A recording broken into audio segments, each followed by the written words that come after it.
본문 시편 9편은 본문이 이제 다윗의 시라고 기록되고 있습니다. 그리고 부제목을 보니까 인도자를 따라 뭇 라벤에 맞춘 노래 이렇게 기록되어 있는데, 뭇 라벤이 무엇인지는 아무도 모릅니다. 그냥 예배 때 어떤 순서 중에 이게 뭇 라벤이 아니냐 뭐 이런 추측들을 할 수가 있습니다. 그냥 추측하고 잘 모르는 거는 그냥 덮어놓고 넘어가는 것이 바른 믿음의 모습이라고 생각합니다. 이거 파헤치겠다고 또 이것저것 끌어당기고 적용하고 그러다 보면 또 이상한 데로 빠질 수 있습니다. 그러니까 보면 시편 9편은 어떤 특별한 사건을 배경으로 하고 있다고 보이지 않고요. 그냥 다윗의 일생을 통해서 하나님이 그에게 베풀으신 구원을 또 하나님의 의로우심 이런 것들을 묵상하며 감사하고 찬양하고 의지하는 그런 내용이라고 볼 수가 있습니다. 본문을 통해서 좀 단단하지만 또 우리 가운데 꼭 필요한 감사와 찬양 또 하나님에 대한 의지 함께 묵상하며 저와 여러분들도 하나님 앞에서 날마다 감사하고 또 찬송하고 또 하나님의 의로우심을 의지하고 승리하는 저희가 되어야 될 줄 믿습니다. 첫째로 묵상할 내용은 하나님이 행하신 일로 인해서 감사 찬송해야 한다라는 겁니다. 지극히 당연한 말이죠. 하나님 행하신 일을 묵상하면서 감사하고 또 찬양하고 또 우리의 입술에서 이게 감사와 찬양이 끊어져서는 안 되겠습니다. 본문 1절에 보시면은 내가 전심으로 여호와께 감사하오며 주의 모든 기이한 일들을 전하리다라고 했습니다. 다윗은 여호와께 전심으로 감사한다 라고 했습니다. 감사라는 것은 그냥 형식적으로 입술은 감사하면서 마음은 떠나는 게 아니라 마음과 또 입술이 함께 하나님께 올려야 될 감사가 되겠습니다. 주의 기이한 일들을 전파한다 라고 했는데, 다윗의 삶을 통해서 하나님이 행하신 여러 놀라운 일들 기억하면서 하나님께 감사한다라고 한 것입니다. 다윗의 삶에 참 감사의 제목이 많았죠. 저희가 살펴보면 3절 보니까 내 원수들이 물러갈 때에 주 앞에서 넘어져 망함이니이다 라고 했습니다. 다윗의 원수들이 많았습니다. 골리앗부터 시작해서 다윗이 왕이 되려 할 때에 사울 왕으로부터 10년 동안 쫓겨다녔죠. 그리고 말년에는 또 압살롬이 또 반역을 일으켰죠. 이런 여러 가지 그 삶의 원수 같은 그런 존재들 많이 있었는데, 어떻게 넘어졌다고요? 주 앞에서 넘어져 망했다라고 했습니다. 그리고 억울한 일도 많았죠.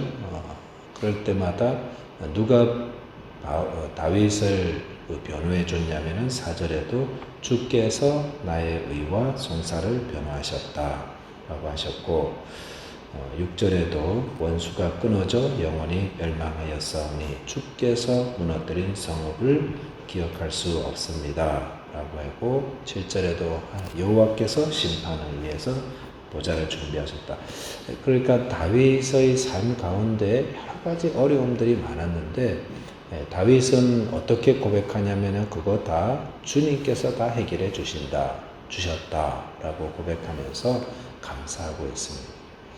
우리의 성도의 삶에 다윗의 삶을 적용해 보면 하나님께서 우리에게 바라시는 것은 감사입니다. 감사하고 또 우리 앞에 여러 가지 원수 같은 그런 큰 장애물들이 있는데, 이런 것들은 너네가 다 해결해라 이렇게 하지 않고 다윗의 삶을 보면 하나님이 다 해결해 나오고 계시죠. 어린 다윗이 어떻게 골리앗을 물리칠 수 있었을까요? 다윗은 일생을 살면서 골리앗에 대한 사건은 별로 이렇게 기록하지 않습니다. 내가 물맷돌을 잘 연습했더니 골리앗을 이길 수 있었다 이렇게 말하지 않고 하나님이 원수를 무너뜨리셨다. 그러니까 물맷돌 돌린다고 이게 던진다고 골리앗이 그거 못 막았겠습니까? 근데 그날은 하나님이 그 물맷돌을 통해서 그의 원수를 무너뜨린 것입니다. 하나님이 하시고 우리는 감사하고 성도에게는 감사가 하나님께 올려야 될 제사라고 했습니다. 감사로 제사를 드리는 자가 나를 영화롭게 한다 그랬거든요. 저와 여러분들의 삶에 많은 원수 같은 일들, 원수 마귀가 우리를 무너뜨리라는 여러 가지 장애물들 던져 놓을 때마다 우리가 할 것은 감사입니다. 감사. 어려운 일도 하나님 감사합니다. 주님께서 모든 것들을 무너뜨리고 저를 건져주신 줄을 믿습니다. 감사합니다. 또한 성도가 해야 되는 것이 무엇입니까? 찬송이죠. 2절 보니까 내가 주를 기뻐하고 즐거워하며 지존하신 주의 이름을 찬송하리다 라고 했습니다. 주님을 기뻐하고 즐거워한다. 같은 말이에요. 우리가 찬송할 때 주님께서 행하신 일들 기억하면서 마음의 그 기쁨을 찬송으로 이렇게 하나님께 고백하는 거죠. 시편 33편 1절을 보면은 너희 의인들아 여호와를 즐거워하라. 찬송은 정직한 자들이 마땅히 할 바로다라고 하였습니다. 찬송은 의인들이 정직한 자들이 마땅히 해야 하는 일들이라고 하였습니다. 우리 입술에서 우리의 마음에서 하나님 행하신 일들 기억하면서 하나님을 찬송하는 것. 살다 보면은 이렇게 찬송을 잊어버릴 때가 있어요.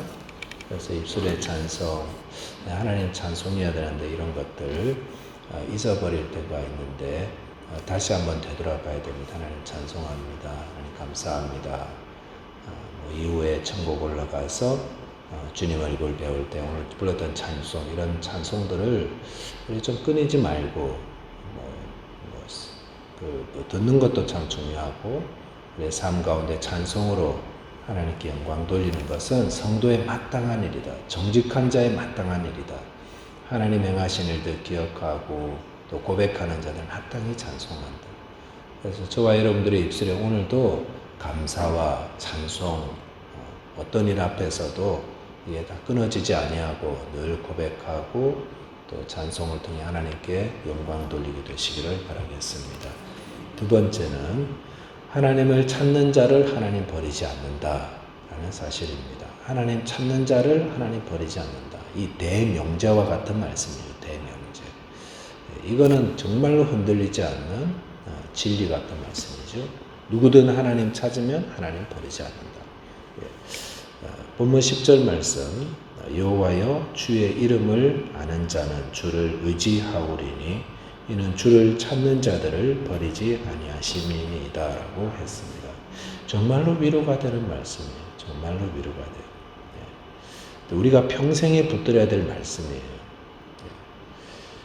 성경은 그 시편 여기만 그렇지 않고 창세기부터 계시록까지 다 합쳐서 주님을 찾는 자들은 절대로 버림당치 않고 주님이 붙드시고 주님 구원하신다라는 거 말씀하고 있습니다. 비록 죄를 많이 지은 우리가 보기에 저 사람은 반드시 심판받아서 죄값을 물어야 돼라고 보이는 그런 사람조차도 그가 회개하고 하나님 찾으니까 하나님 그를 또 붙잡으시고 보호하시더라는 겁니다. 대표적인 사람이 아합 왕이죠. 아합. 북이스라엘 아합 왕이 라봇의 포도원을 소유하고 싶어가지고 그 아내 이세벨이 라봇을 죽이죠. 무고한 라봇 죽이고 포도원 빼앗고 얼마나 나쁜 사람이에요. 그런데도 아합 왕이 그 선지자의 말을 듣고 책망을 받고 마음에 겸손하고 회개하고 하나님 붙드니까 하나님께서 그 라봇의 그 피 흘린 죄를 심판을 그 가정에 내리려다가 조금 유보하셨죠. 아합 너 때는 이거 내리지 않고 너 다음 세대에 내리겠다. 이렇게 해서 심판을 조금 유보하시더라고요. 아합이 벌을 받아야 되는데 우리가 보기에는 하나님 붙드니까 죄인도 하나님이 구원해 주시더라는 거예요. 십자가에 달린 강도도 마찬가지죠. 당시 십자가형은 극악한 잘못을 저지른 자만 이렇게 십자가에 매달리는데 사람을 죽이고 정말 죽여 마땅한 사람인데 그 중에 한 사람이 예수님 바라보면서 예수여 당신의 나라에 임할 때 나를 기억해달라고. 이렇게 하나님 붙들더라는 겁니다. 그러니까 그런 죄인도 주님께서 그래 네가 오늘 나와 함께 낙원에 있으리라 이렇게 붙잡아 주시고 구원해 주시더라는 겁니다. 예수님 탕자의 비유도 그거죠. 탕자의 비유도 탕자는 얼마나 나쁜 아들이에요. 부모님 모욕하고 돈 들고 나가서 방탕하고 막 그렇게 했는데도 또 하나님과 아버지 앞에 죄를 지었습니다. 그리고 돌아와서 저를 하루라도 좋으니까 저를 좀 받아달라고 그러니까 이런 나쁜 놈 이러면서 막 내쫓은 게 아니라 그냥 다 받아들이고 송아지 잡고 가락지 끼워주고 다시 아버지의 자녀로 살아갈 수 있도록 붙잡아 주시는 겁니다. 다 뭘 말하고 있냐면은 저와 여러분에게 교훈하고 계시는 거예요. 우리가 어떤 자리에 있든지 하나님 찾아라. 하나님 찾으면 하나님 버리지 않는다. 그만큼 하나님의 사랑과 자비는 크고 넓다. 그래서 우리 스스로 하지 말아야 될 게 있는데 그것은 스스로 포기해버리는 겁니다. 스스로 아버지 하나님은 이 정도 죄인 정도는 이제 안 받아줄 거야. 벌을 받아야 돼. 내가 벌을 받는 게 마땅해. 스스로 정죄하고 스스로 포기해버리지 말라는 것입니다. 하나님은 아무리 큰 죄인도 하나님께 돌아오면 받아주시고 구원하시고 은혜를 베푸시는 분이다. 우리 자신에게도 적용하고 우리 주위에 혹시 그런 사람들이 계시면 하나님은 그런 분 아니라고. 하나님은 우리의 생각과 우리의 그 기대보다 훨씬 넓고 훨씬 그 사랑은 넓은 거라고. 한번 가보자고 하나님 앞에 가면 좋다고 이렇게 포기할 사람은 아무도 없습니다. 포기하는 게 제일 안 좋은 거죠. 저와 여러분께서 하나님은 그를 찾는 자를 버리지 않으신다. 하나님은 그를 찾는 자 버리지 않으신다. 누구나 실수할 수 있고 누구나 잘못된 길 걸어갈 수 있지만 그 말씀을 기억하면서 우리가 주님 앞에 오늘도 찾고 하나님을 부르고 하나님께 기도하며 하나님의 은혜를 누리고 하나님 붙잡아주는 인생 되시는 저와 여러분 되시기를 주님의 이름으로 축원드리겠습니다. 기도하겠습니다. 하나님 감사드립니다. 우리 앞에 있는 모든 원수들, 우리 앞에 있는 골리앗과 같은 그 거대한 문제들 앞에서 하나님께서 우리에게 감사하라고 하십니다. 우리의 원수를 주님께서 다 물리치신다고 하셨습니다. 우리를 두렵게 하는 모든 문제로부터 주님 앞에 찬양과 감사를 올려드리고 이미 행하신 모든 일들로 인해 하나님께 영광 돌리는 저희가 되게 하여 주옵소서. 마음과 입술이 감사와 찬양이 끊어지지 않는 하루가 되기를 기도합니다. 주님, 그리고 저희들 정말 연약해서 주님을 실망시켜 드릴 때도 주님 앞에 나가서 기도하는 자 되게 하시고 주님께 찬양하며 주님을 붙드는 인생들 다 되게 하여 주옵소서. 주님께 감사하며 예수 그리스도 이름으로 기도하옵나이다.